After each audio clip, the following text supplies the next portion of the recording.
అధ్యక్ష. బడ్జెట్ ప్రసంగం పైన బడ్జెట్ అంశం పైన మాట్లాడేటువంటి అవకాశం కల్పించిన తమరికి సార్, ఇవాళ తెలంగాణ రాష్ట్ర ప్రభుత్వం 3 లక్షల పైచిలుకు 3 లక్షల ఆ తర్వాత 4,000 ధన్యవాదాలు అధ్యక్ష.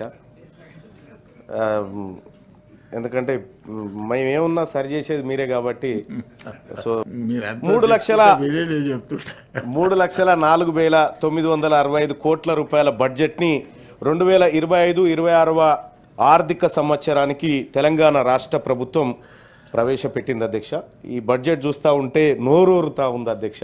చాలా స్వీట్గా అనిపిస్తూ ఉంది బడ్జెట్. అయితే అధ్యక్ష, నాకు ఈ సభ సభ్యుడిగా నాకున్నటువంటి ఒక హక్కుల ద్వారా మిమ్మల్ని తమరి ద్వారా ప్రభుత్వాన్ని రిక్వెస్ట్ చేస్తున్నా అధ్యక్ష. ఈ 3,04,965 కోట్ల బడ్జెట్ ఏదైతే ఉందో ఇది మొన్న మనం లెక్కబెట్టిన 3,70,00,000 మందికా లేకపోతే 4,20,00,000 మందికా? ఇది ఒక్కసారి క్లారిటీ కావాలి సార్. ఇది ఎందుకంటే సార్ నాకు ఇంకా కన్ఫ్యూజన్ సార్. నాకు ఒకవేళ 4,20,00,000 మందికి అయితేనేమో నేను వేరే మాట్లాడతా సార్, ఒకవేళ 3,70,00,000 మందికి అయితేనేమో వేరే మాట్లాడతా సార్.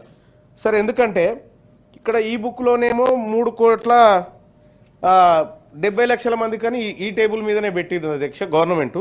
కానీ ఇందులోనేమో 4,21,00,000 మంది ఉన్నారని ఈ బుక్లో పెట్టింది సార్ గవర్నమెంటు. ఈ రెండిట్లో లేదు కరెక్ట్ సార్. మమ్మల్ని తప్పుదో పట్టించింది ఏ బుక్ ఒకసారి దయచేసి తమ ద్వారా తెలియజేయాలి సార్. ఎందుకంటే ఈ బడ్జెట్ 4 కోట్ల మందికా 3,70,00,000 మందికా? ఈ లెక్క తెలిస్తే ఏదానికి ఏదనేది మాకు కన్ఫ్యూజన్ పోతుంది సార్. ఈ రాష్ట్ర ప్రభుత్వం ఈ పుస్తకంలో తెలంగాణ రాష్ట్ర జనాభా 4,21,00,000 మంది ఉన్నారని ఈ బుక్లో చెప్తా ఉంది. ఈ రాష్ట్ర ప్రభుత్వం చేసినటువంటి సర్వేలో 3,70,00,000 మంది జనాభా అని చెప్తా ఉంది. బడ్జెట్ ఎంతమందికో అర్థం కాక నేను కన్ఫ్యూజన్లో ఉన్నా సార్. రైట్ సార్, నాకు తెలిసి ప్రభుత్వం దానికి ఏం సమాధానం చెప్తుందని నేను అనుకోవట్లేదు సార్.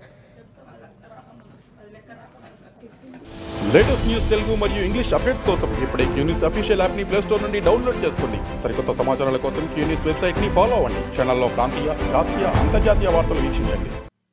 లైక్ చేయండి.